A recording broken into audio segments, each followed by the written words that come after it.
নমস্কার বন্ধুরা, এই মুহূর্তে নতুন একটি বিজ্ঞপ্তি প্রকাশিত হয়েছে রেলওয়ের তরফ থেকে। আমরা কিন্তু অলরেডি রেলওয়ের অফিসিয়াল ওয়েবসাইটে আমরা রয়েছে rrcer.org।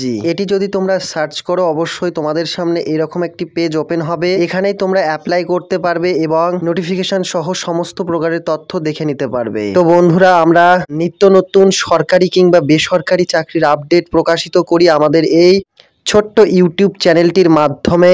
তো বন্ধুরা, চ্যানেলে প্রথমবার হয়ে থাকলে অবশ্যই চ্যানেলটিকে সাবস্ক্রাইব করে রেখো এই রকম গুরুত্বপূর্ণ এবং আপডেটগুলি পাওয়ার জন্য। তো চলো বন্ধুরা, আমরা সরাসরি আমাদের নিজস্ব ওয়েবসাইটে চলে যাচ্ছে। এখানে তোমরা দেখতে পাচ্ছ RRC রেলওয়ে রিক্রুটমেন্ট 2025। এখানে কিন্তু প্রত্যেকেই অ্যাপ্লাই করতে পারবে, যা কিন্তু পশ্চিমবঙ্গের 23টি জেলা থেকে। আরও একটা কথা জানিয়ে দিই, কোনো রকম বুঝতে অসুবিধা হলে অবশ্যই তোমরা আমাদেরকে কমেন্টের আকারে জানিয়ে দেবে। তো বন্ধুরা, এখানে তোমরা দেখতে পাচ্ছ বেশ কিন্তু প্রচুর পোস্ট রয়েছে, যা কিন্তু তোমরা অন স্ক্রিনে দেখতে পাচ্ছ। এখানে কিন্তু প্রচুর পোস্টগুলি তোমরা দেখে নেবে। যে সকল পোস্টে তোমরা অ্যাপ্লাই করতে চাও সেই সকল পোস্টে কিন্তু তোমরা ক্লিক করে অ্যাপ্লাই করে নিতে পারবে। আমাদের নিজস্ব ওয়েবসাইটে অফিসিয়াল ওয়েবসাইটের লিঙ্ক দেওয়া থাকবে, সেখান থেকে তোমরা আবেদন করতে পারবে। তো বন্ধুরা, এখানে তোমরা পোস্ট দেখতে পাচ্ছ। এখানে কিন্তু 3115টি পোস্ট রয়েছে, বেশ কিন্তু অনেক রয়েছে।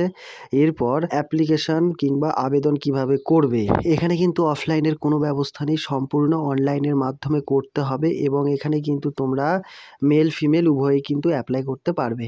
এরপর এখানে তোমরা দেখতে পাচ্ছ এজ লিমিট কিন্তু এখানে তোমাদের রাখা হয়েছে 15 ইয়ার্স, অর্থাৎ 15 বছর বয়স থেকে ম্যাক্সিমাম যদি তোমাদের বয়স হয় 24 বছর এবং SC ST OBCর কাস্ট সার্টিফিকেট থেকে থাকে অবশ্যই তোমরা কিন্তু 5 বছর এবং 3 বছরের বয়সের ছাড়। এখানে কিন্তু পে মোড হবে অনলাইনের মাধ্যমে এবং এখানে কিন্তু তোমরা দেখতে পাচ্ছ এডুকেশন কোয়ালিফিকেশান 10 কিংবা 12 কিংবা ITI পাস ইত্যাদি থাকলে কিন্তু তোমরা এখানে অ্যাপ্লাই করতে পারবে। তো বন্ধুরা, আজকের এই ভিডিওটি এতখানি। নেক্সট দিন আবার একটি এইরকমই সরকারি চাকরির আপডেট নিয়ে আসবো।